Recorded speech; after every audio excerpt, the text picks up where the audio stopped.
I'm going to teach you how to read trading price charts, so let's not waste any time and let's hop right into the class. We're going to be going over tons of different information, so I'm going to keep things pretty brief.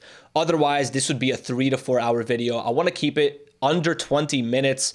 So I'm going to be talking about tons of different concepts. I'm going to be discussing them very briefly, and I'm going to make other YouTube videos in the future going more in depth with those concepts. But first, we're going to start out on tradingview.com. So you could follow along on TradingView or whatever platform that you're using. And we're just going to go to this chart area. And first and foremost, as you could see, I have these candlesticks already on the chart. And whenever you're trading, you want to always be using these regular Japanese candlesticks. You don't want to be using the bars. You don't want to be using hollow candles or these lines, or especially not Heikin-Ashi. You do not want to be using Heikin-Ashi or Renko or any of this stuff. You want to stick to regular Japanese candlesticks that focus on the opening price and the closing price of that candlestick. I made another YouTube video going really in depth with how to read candlesticks, so I'd really recommend watching that video. The link should be on the screen. So watch that video before you advance with this one, but make sure you have the regular candlesticks on. I also recommend, this is just a stylistic approach. I like it how it's green and red. These are my settings. I just do pretty standard settings. I don't really mess around with anything. I like how it's green and red. And from there, guys, a lot of people like to add indicators on their charts. And something that I really want to discuss before this video continues is the fact that I keep my trading as simple as possible. I don't use any secret indicators. There isn't a single indicator that will tell you accurately when to buy and sell in the markets. It just doesn't exist. So don't use fancy indicators. Personally, I don't use MACD. I don't use Fibonacci. I don't use RSI. I don't use Bollinger Bands. I don't use any of that. I only use 3 different things, and they're really not even indicators. They're just reflections of price action. So first, you're going to want to look up moving average, and you want to double click on the simplest one. So we clicked it once, we're going to double click it. You're also going to want to look up volume. Perfect. And click on that. From there, you want to go to that top left corner where it says SMA. You want to click on the settings icon, and I use the 20-day simple moving average, and I use the 200-day simple moving average, and I also use volume. There we go. There are 2 moving averages. Let's make them a bit thicker. I always like to make sure I definitely see the moving averages, so let's make it a bit thicker. All right, perfect. So now we have the 20-day simple moving average, the 200-day simple moving average, and volume. These are the only indicators I use, and these are really reflections of price action. Moving averages are just the average price in the last X amount of days represented as a line. So 20-day moving average, it's the average price of the last 20 days represented as a line. 200-day moving average is the average price of the last 200 days represented as a line. Volume just shows you the amount of transactions that are happening, the amount of shares that are being bought and sold. It just shows you the trading activity. And volume is also often very much overused. A lot of people make generalizations when they use volume, and they generalize things that actually don't exist, and it hurts their trading. So I keep my trading simple, guys. I keep my analysis simple. I'm only looking at price action and volume. That's the only thing that you should be looking at as well. All right. And we'll talk about how I use the moving averages in a bit here. Next is you should see this icon right here, the day chart D right here, and it gives you a list of a bunch of different time frames that you could be using in the markets. And here's the general rule of thumb. You don't want to be using one single time frame. I get this question so many times. Emmanuel, what time frame should I trade on? That's a really faulty question. It's a dumb question, because it's not about using one time frame. It's about using several different time frames. It's about looking at a bunch of different time frames in your analysis. And the best way that I can describe this is, imagine you were driving on the highway and you were trying to merge, right? And let's say you didn't have your side view mirrors or your rear view mirrors, or that little dash cam on your car that kind of tells you what's going on behind you. Let's say you don't have any of that. Are you really going to be able to merge confidently? No, I mean, it might be dangerous because without those mirrors, you don't have perspective. You don't have awareness of the cars that are around you, the activity that's around you.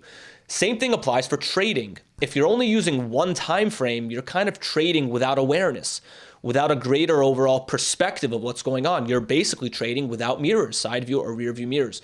So you need to be looking at several different time frames to ensure you do have that overall perspective on what's going on with that instrument. Now, what I would recommend is always go from the higher time frames to the lower time frames.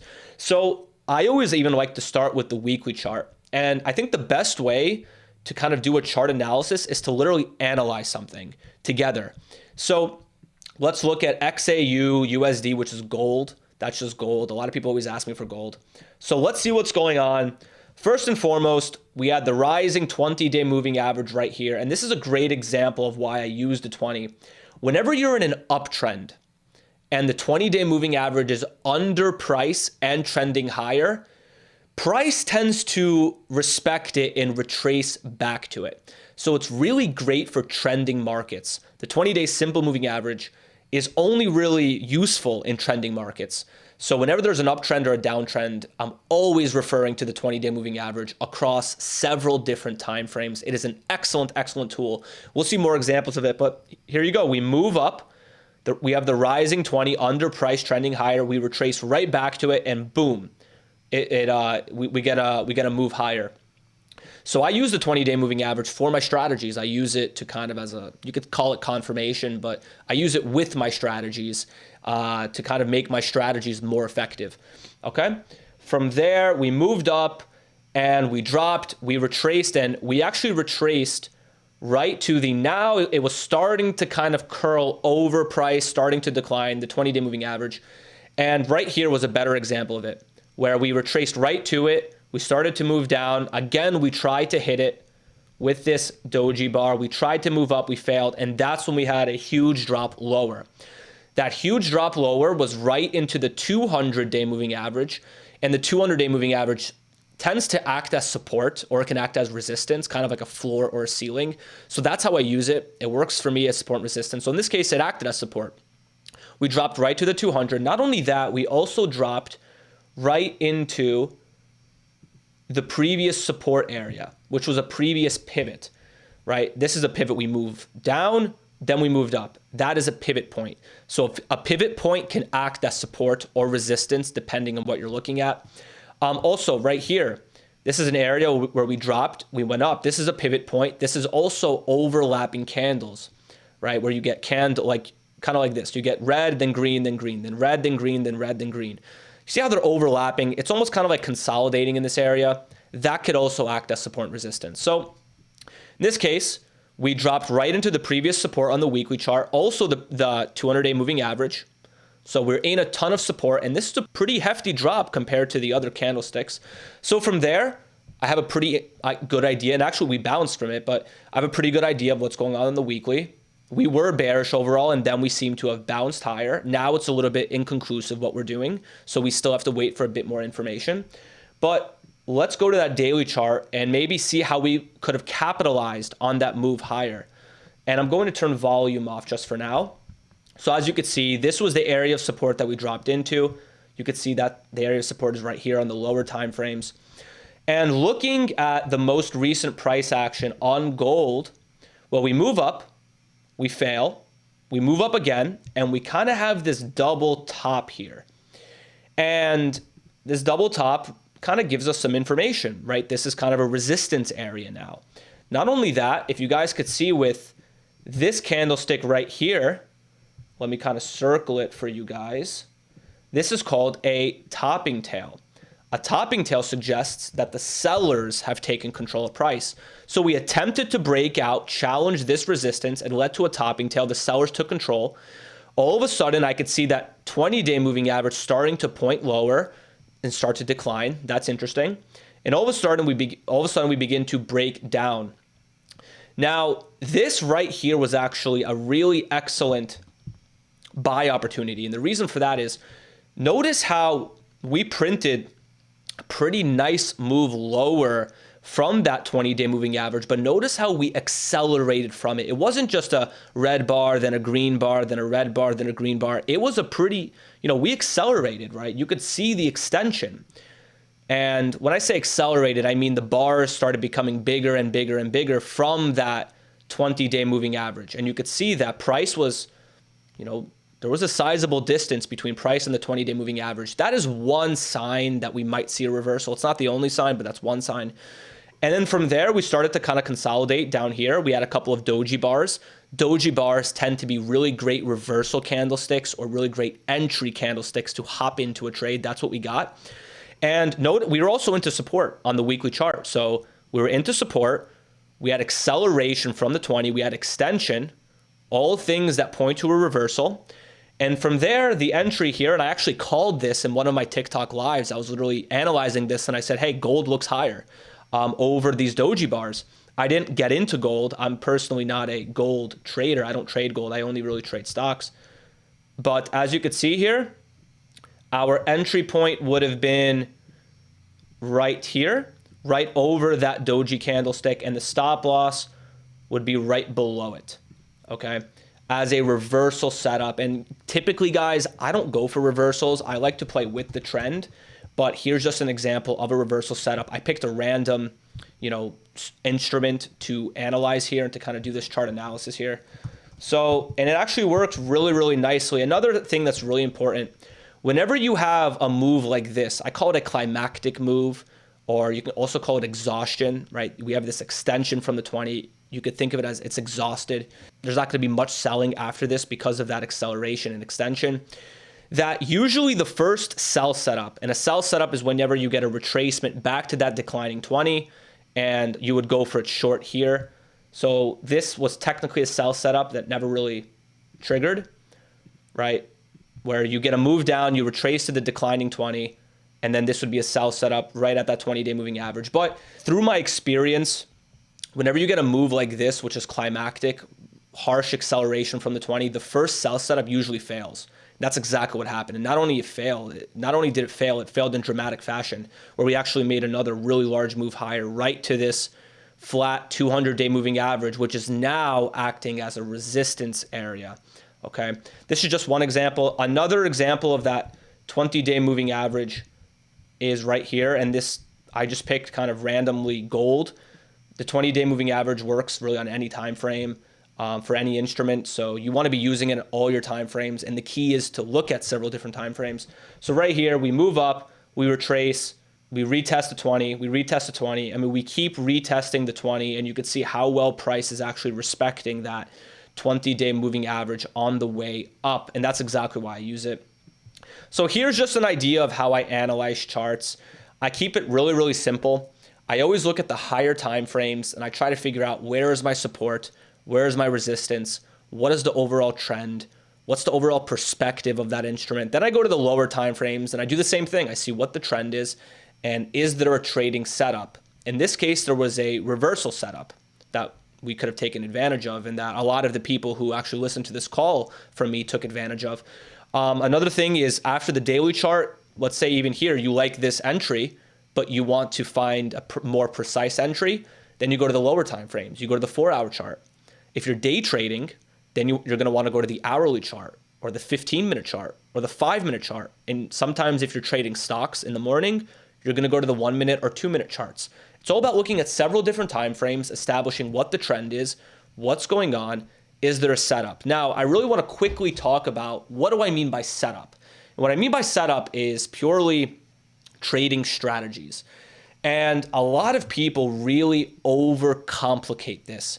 And they have tons of different trading strategies. And they have a notebook full of cup and handle, head and shoulders, and all this stuff.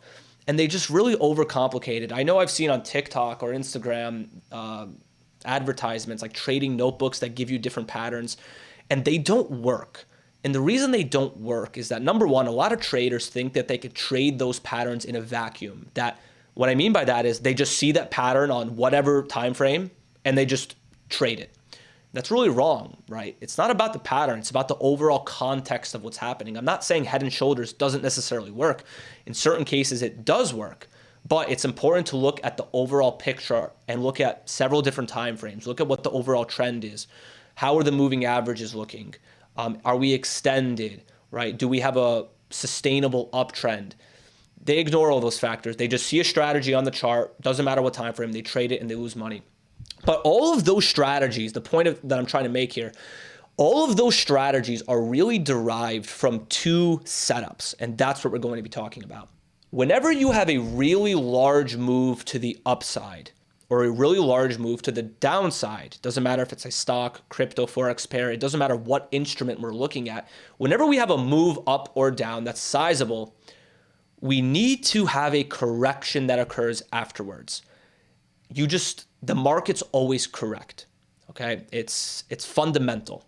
We can't just infinitely move up or infinitely move down. At some point, doesn't matter if we're up 1,000%, 400%, 10,000%, at some point we need to have a correction.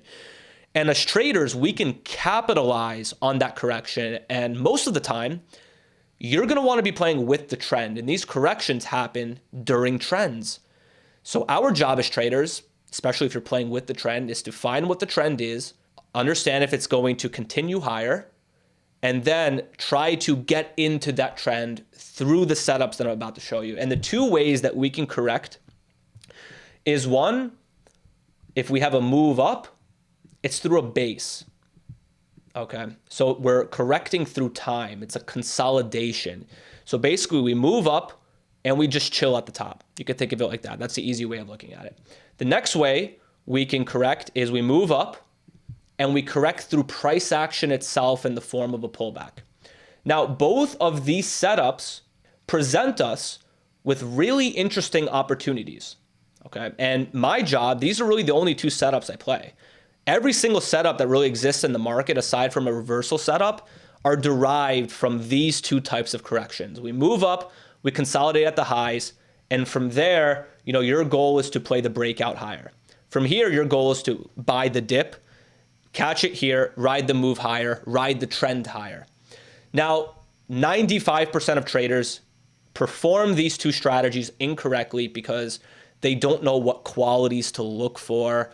They don't know how to read the overall big picture. They don't use multiple time frames. They're using too many indicators. They have an inability of reading price action. And even if they do know how to trade these strategies, they don't have the reward to risk management. They don't have the sizing done correctly. They don't know how to actually manage the positions once they're in them. But that's a whole different topic. We're going to be covering that in other classes. In this class, I just wanted to give you guys a generalized overview of what we look at and how I look at charts. And these are really the only two strategies that exist. This is called a breakout pattern. This also applies to the downside. All right, so it can apply for a breakdown if you're shorting it. And this is a pullback pattern. I call it a buy setup. You can call it a retracement pattern. And the thing what we have to really understand is that if you look at charts, you're gonna notice that there are tons of breakouts, tons of breakdowns, lots of buy setups and sell setups, lots of these corrections happening in the markets, lots of them. But 95, 98%, a high percentage are not quality setups. These setups happen all the time. These strategies exist in the market all the time. If we look at this chart, we could see tons of retracements, tons of consolidations, but our job as traders is to find the best ones. Okay, so it's not about just trading every breakout. It's about finding the highest quality breakouts with a solid reward to risk, with excellent trade management, and you're risking your predetermined amount. And with all of those elements that I just mentioned, hopefully you can be making 2 to 1, 3 to 1, 4 to 1 on those setups. And ideally you're only picking the highest quality of setups. And I wanted this class to be really brief and just showing you the general ideas. I'm going to be making other videos on how to actually find these quality setups. And what does quality even mean in the first place? What are we actually looking at? What qualities are we talking about? I'm going to be making videos on that, so make sure you subscribe because you don't want to miss them, okay? I'll just tell you the truth. You do not want to be missing out on those videos. But that's basically how I read charts, all right? Just as a quick example, you could say this was kind of a sell setup here, not a perfect one, but we're kind of in a downtrend, right? Higher, we have a high here, low here, lower high here. We don't have a lower low quite, so it's not completely downtrend, but you could say this was a sell setup. We kind of retraced to the prior high, and we could have shorted it at this point right here. Bit of a difficult entry, not a great sell setup. So I'll make sure to make other videos kind of going through what these quality setups look like. Okay, but that's basically it. That's more or less briefly how I review charts. I just want to summarize it real fast because there was a lot of information in this video. First and foremost, I keep my trading simple. I only use a couple of moving averages. I only look at volume, and I'm going to make other videos as well talking about volume and how to use that. So I keep it simple. I'm only looking at price action. I'm starting out with the higher time frames. Then I'm moving down to the lower time frames, constantly looking at what's the overall trend, what's the overall big picture. Are we trending on several different time frames? If we are trending on several different time frames, can I find a way into that trend to potentially make profit off of that uptrend or downtrend?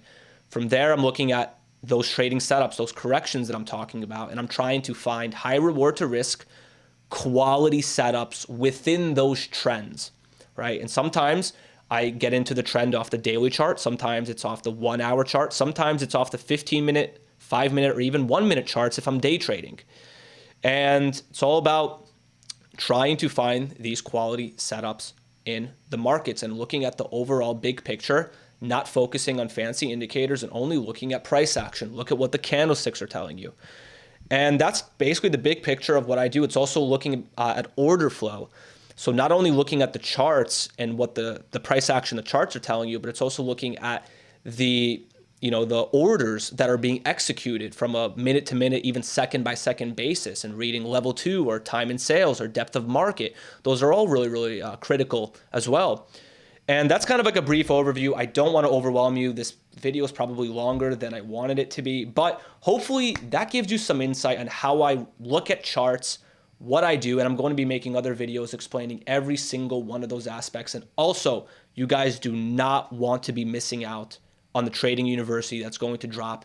It's going to expand on all of the concepts that I just mentioned to the point where it's not just education, but you're actually going to be applying the information. I'm going to teach you the application part of it, the practical part of looking at everything that I'm going to be showing you. And that's really the most important thing, the practical aspect of it, as well as live trading with you and showing you how I'm finding these setups live. So hopefully you guys enjoyed this video. Hopefully this provided you some insight. Thanks, guys. See you guys on the next video, and let's grow this YouTube channel even more. We got 4,000 subs. This is just the beginning. Hope you guys are finding my content valuable. Have a great one, guys. Thank you.